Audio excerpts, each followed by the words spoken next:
bien, bonjour à toi Romain. Bonjour. Alors tu es Community Manager à CPAM, c'est ça? Alors je suis même à l'assurance maladie au siège à Paris. Donc quelles sont tes missions tout simplement?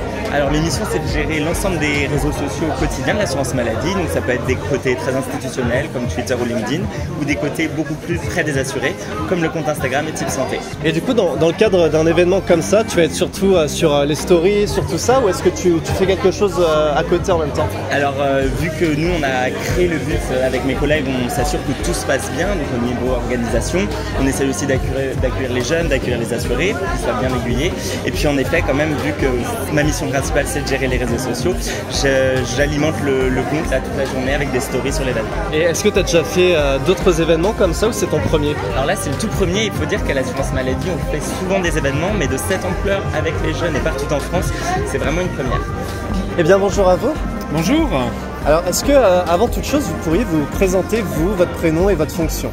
D'accord, donc je suis Lilian Vachon, le directeur de la Caisse primaire d'assurance maladie de Côte d'Or. Comment vous avez fait? Est-ce que ça a été un long argumentaire dont vous avez pu peut-être connaître les secrets, ou est-ce que ça a été de la chance d'être le premier aujourd'hui? Ah non, c'est un travail de fond parce que la Caisse primaire de Côte d'Or est très investie historiquement dans l'accès aux droits, dans les problématiques de santé, tout particulièrement des jeunes. On a des partenariats très forts, notamment avec la faculté, quelques grandes écoles de Dijon, également avec les missions locales.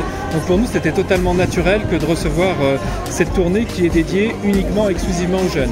C'est la raison pour laquelle l'assurance maladie, qui depuis 2019 a repris en gestion les étudiants, s'investit pour d'une part leur permettre de bien connaître le système, la carte vitale, comment est-ce que on utilise le système de santé, qu'on a un recours à un médecin traitant, comment on se suit, et puis d'autre part d'insister sur les thématiques de santé, de prévention qui les concernent directement. Je parlerai de la santé mentale, bien évidemment, la santé sur la vie affective et sexuelle, ou encore les addictions, sur lesquelles nous mettons vraiment l'accent parce que c'est ce qui les concerne le plus et qu'on sait que pas mal s'en désintéressent parce que quand on est jeune et en bonne santé, on est loin de ses préoccupations. Comment vous est venue cette idée justement de campagne de sensibilisation? C'est quelque chose qui a été pris en charge par le réseau national de l'assurance maladie qui a voulu trouver des moyens de s'adresser directement aux jeunes en n'espérant pas les faire venir dans nos accueils par exemple, ce qui était totalement impossible. Et la première démarche, ça a été d'ouvrir un compte Instagram qui est le compte Instagram Mes Tips Santé, sur lequel d'ailleurs interviennent pas mal d'influenceurs ou de youtubeurs qui viennent faire quelques petites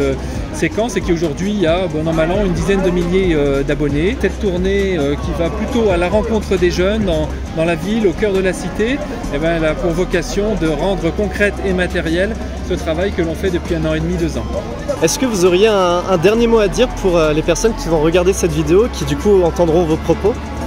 Prenez soin de vous. Du coup, c'est la première fois que vous faites un événement comme ça?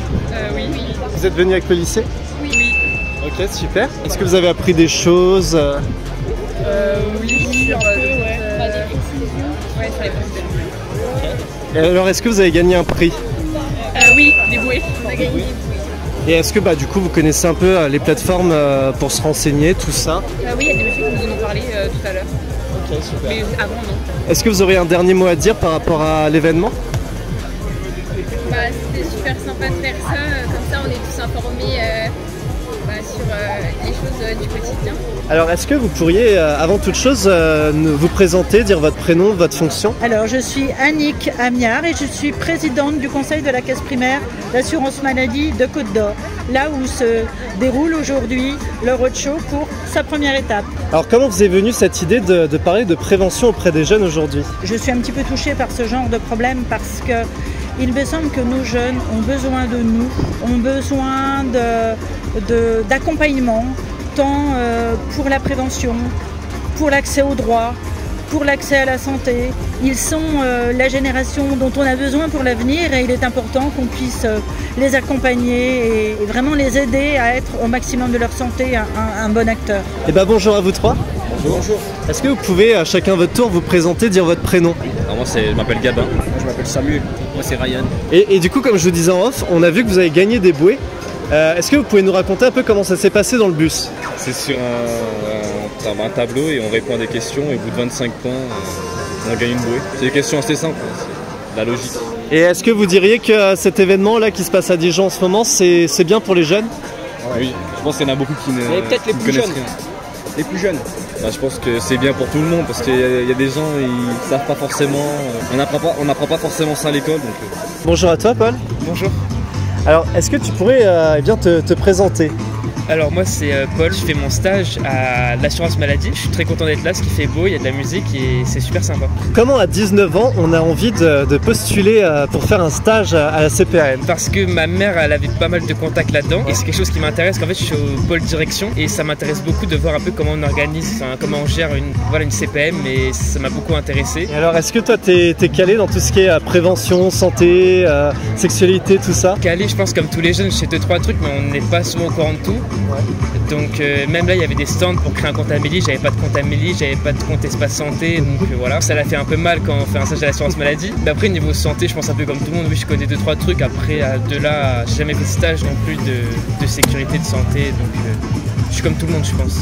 Avant de terminer, est-ce que tu aurais un dernier mot pour la caméra, pour les gens qui vont voir cette vidéo? Et bah venez à Mes Types Santé, faites attention, protégez-vous, vivez avec modération et allez sur le compte, tout ce qui est compte Amélie, tout ça pour avoir des renseignements sur la santé. Je pense que c'est là où on les trouve et j'espère que certains prendront l'initiative de faire de la prévention en tout cas. Eh bien bonjour à toi du coup. Bonjour. Est-ce que tu pourrais te présenter et nous parler un petit peu de ta fonction?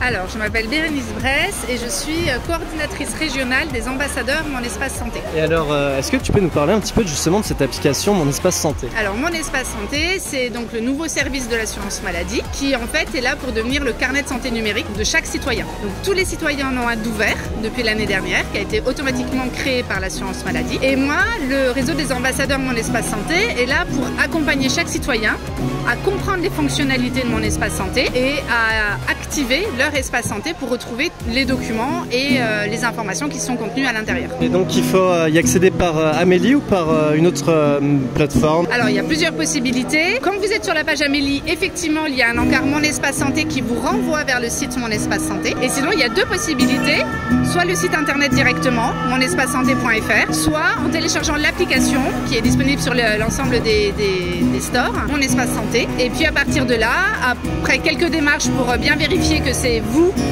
qui cherchez à ouvrir le compte Mon Espace Santé, vous créez un identifiant, un mot de passe sécurisé et vous avez accès à tous vos documents et vos informations sur votre santé. Est-ce que vous pouvez tout simplement vous présenter, nous parler un peu de votre fonction? Je m'appelle Karina Lapetite, je suis psychologue de formation et depuis bientôt 2 ans, je suis coordinatrice notamment du groupe que vous venez d'interviewer, le groupe étudiant. Et alors, est-ce que vous pouvez un petit peu nous parler de la Maison des Adolescents? Alors, la Maison des Adolescents, c'est un lieu d'accueil et d'écoute pour les adolescents. On accueille les jeunes à partir de 11 ans et jusqu'à 25 ans, donc on travaille aussi avec des jeunes adultes. C'est un espace qui est très facile d'accès. On est ouvert tous les jours de la semaine, de 9h à midi à peu près et de 13h30 à 18h tous les jours. Ceux qu'on accueille ne vont en général pas trop bien, même si c'est un lieu généraliste où on pourrait rencontrer des jeunes qui vont bien et qui viennent juste nous demander des infos, on voit quand même des adolescents qui ne vont pas bien et qui ont besoin de se poser, de faire le point, de discuter avec un adulte. Donc on est là effectivement pour être à l'écoute, conseiller, donner des informations et orienter le cas échéant. Dans le cadre de cette journée justement où c'est et de la prévention et on va dire un peu un rappel des démarches pour les jeunes, les 18-25, ben, qu'est-ce que vous pensez de ce genre d'événement? Nous en fait on voit beaucoup d'étudiants qui viennent nous voir justement parce qu'ils ne sont pas au courant de tout ce qui se passe, tout ce qui se fait en ville. Et pour les démarches, il y en a beaucoup qui sont perdus en fait et qui ont juste besoin qu'on les oriente vers les bonnes personnes, qu'on les oriente vers les bons services. Et en fait, il y a énormément de jeunes, on se rend compte qu'ils ne savent pas du tout vers qui se tourner. Et du coup, on trouve ça super bien que là, ce soit à la portée de tous, que tout le monde puisse venir voir, poser leurs questions comme ça. Enfin, pour nous, c'est super, on trouve ça super important, quoi. C'est plus facile pour eux de venir là. Ils savent pas toujours où se trouvent les locaux de la CPAM, tout ça. Donc ouais, c'est super important. En fait, on est là vraiment sur pas mal de domaines, dont la santé. Donc forcément, on se sent très concerné. Comment vous trouvez que ça se passe au niveau des préventions? Est-ce que les jeunes sont bien informés ou pas en ce moment? En ce moment, je dirais oui quand même, parce que moi, j'entends parler d'un certain nombre de choses, notamment qui se passent sur le campus. J'ai la CPAM, ils sont venus il n'y a pas si longtemps que ça, ils ont fait toute une journée d'information. Je pense qu'ils ont vu du monde. Il y a quand même des messages autour de la santé qui passent quand même assez régulièrement en ce moment. En tout cas, moi, depuis que je coordonne le groupe d'étudiants relais, il y a des choses qui se passent, je trouve, à destination des étudiants. Et puis il y a des associations aussi qui interviennent régulièrement sur le campus. Enfin, je pense à Avenir Santé qui eux font pas mal d'interventions, prévention. Donc voilà, je pense qu'il y a quand même des actions assez ciblées par rapport à la santé et la CPAM est très régulièrement présente. En tout cas, moi je les vois. Est-ce que vous auriez un dernier mot justement pour les jeunes qui vont voir cette vidéo? Ça va aller, tenez bon. Non, c'est pas vrai. C'est vrai, c'est vraiment vrai. N'hésitez pas à nous contacter parce que nous justement on peut les mettre en lien en fait avec tous ces partenaires santé. Donc si jamais ils ont besoin, n'hésitez pas et nous on fera le relais pour les orienter au mieux vers les organismes de santé. Moi je vais appuyer sur ce truc là, n'hésitez vraiment pas. Il y a de l'aide qui est disponible partout, même là où on s'y attend le moins. Il y a plein d'organismes qui sont faits pour vous ou pas, mais enfin si, pas ou pas. Faudra couper le ou pas. Si, il y a plein d'organismes qui sont là pour vous. Il suffit juste d'oser y aller. En fait, je pense que c'est ça le plus compliqué, c'est oser aller demander de l'aide, oser aller voir les organismes. Parce qu'on se dit qu'il y a toujours pire que nous, que ça va être compliqué, que ça va prendre du temps, mais à partir du moment où on accepte de se faire aider, il y a tout qui commence à s'arranger. Il y a des gens qui s'y connaissent réellement, qui vont pouvoir nous aiguiller et nous apprendre plein de trucs et nous conseiller, etc. Et du coup de ça, on est un bon relais justement parce que du coup on est jeunes aussi, on sait ce que c'est, on vit les mêmes choses à peu près. Donc du coup c'est pour ça, on est vraiment accessible. Donc il faut pas hésiter, il faut contacter quand on veut, quand on peut. Oui, donc alors moi si je dois dire un mot, c'est oser aller demander de l'aide. C'est pas un mot tout de Si, mais c'est une phrase, oser demander de l'aide.